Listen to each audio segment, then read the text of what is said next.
선우은의 여동생이 지난 23일 유영재를 성희롱 혐의로 경찰에 고소했습니다.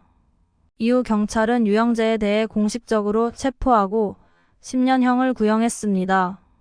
유영재의 체포 직후 경찰은 그의 집을 긴급 수색하여 충격적인 사실을 발견했습니다. 유영재의 책상 서랍에서는 수면제와 와인이 발견되었습니다. 일부 와인병은 개봉되어 있었고 그 안에 수면제가 들어 있었습니다. 또한 유영재의 컴퓨터가 압수되었고 경찰은 유영재의 컴퓨터에 저장된 수많은 비디오와 이미지를 발견했습니다. 이 자료들에는 유영재의 여동생과 다른 여성들의 모습이 담겨 있었습니다.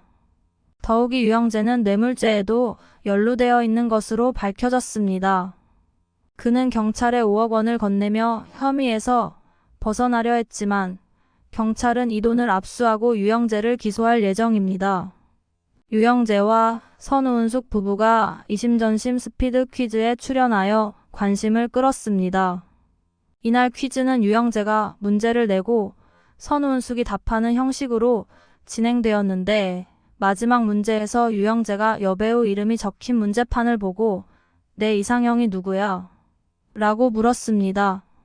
선우은숙은 자신 있게 선우은수 이라고 대답했지만 유영재의 실제 이상형은 배우 손예진이었습니다. 이를 알게 된 선우은숙은 다른 사람이었다면 어땠을까? 라고 말했지만 예진이는 내가 정말 좋아하는 후배야. 라고 답하며 상황을 무마했습니다.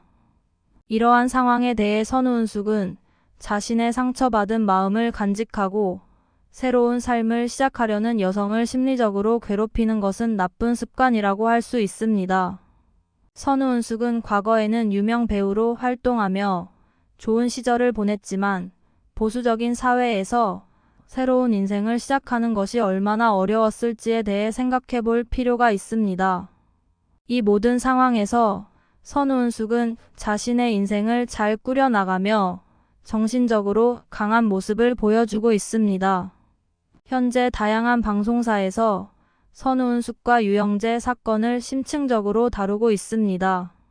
특히 선우은숙의 언니에 관한 최근 소식이 전해졌는데 그 내용이 매우 충격적입니다. 이 사건을 어떻게 처리해야 할지 고민 중입니다. 유영재 씨는 솔직히 자백하고 죗값을 치르는 것이 낫다고 생각했지만 변호사와 상담한 결과 심신미약을 이유로 형을 면제받을 수 있고 위자료 소송에서도 유리할 것이라는 의견을 듣고 병원에 머무르기로 결정했습니다.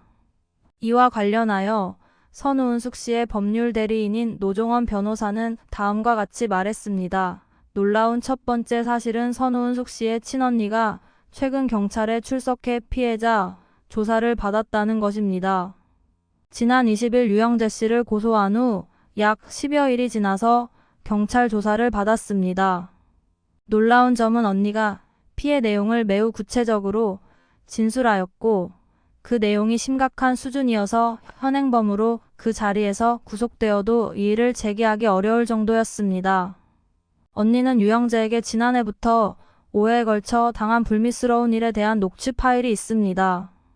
공황장애 진단서를 제출하고 구체적인 진술도 했다고 합니다.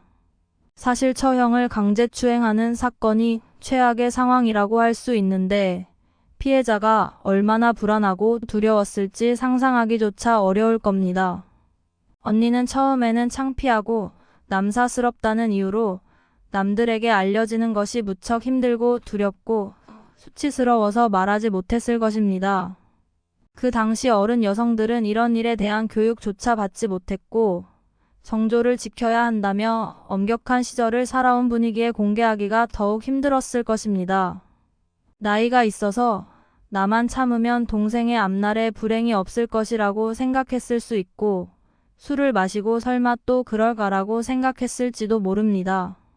두 번째로는 상황이 너무 커져 말하기 더욱 힘들어졌을 것이고 공개하면 동생의 인생도 망친다는 생각에 인생을 길게 볼 수 없는 나이에 그냥 묻고 살아가면 될 것이라고 참고 견디며 내가 뭐라고 동생의 앞길을 막나라고 자책하며 힘들어했을 것입니다.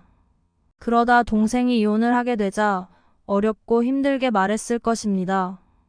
유영재 씨가 저지른 일은 집안일을 하다 몸이 스친 정도가 아니라 차마 입에 담기 어려울 정도였고 실제 부부관계에서조차 이 정도의 행동은 과하다고 할 정도입니다. 유영재 씨가 동거 중에 여자를 버리고 선우은숙으로 갈아탄 것도 충격이었는데 처형에게 몹쓸 짓을 하고도 외로워 보였다는 변명은 유영재 씨의 인생을 어떻게 살아왔는지 의문을 자아내게 합니다.